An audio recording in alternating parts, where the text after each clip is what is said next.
రాజ్యమేది లేదు గాని రాణిలాగా చూసుకుంటా, కోట కట్టలేను గాని కళ్ళల్లో నిన్నే దాచుకుంటా. రాత ఎట్లా రాసి ఉన్నా ఆ మార్చి నీతో రాసుకుంటా. స్వర్గమంటూ ఉన్నదంటే అది నీతోనే ప్రతిరోజు పంచుకుంటా.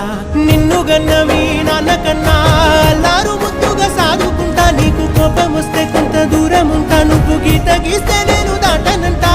కంట నీరు కంటి రెప్ప దాటకుండా కాటుకై కావలుంటా. రాంబాయి నీ మీద నాకు మనసాయనే, ఏనాడు నిన్ను వీడిపోని నీడైతనే.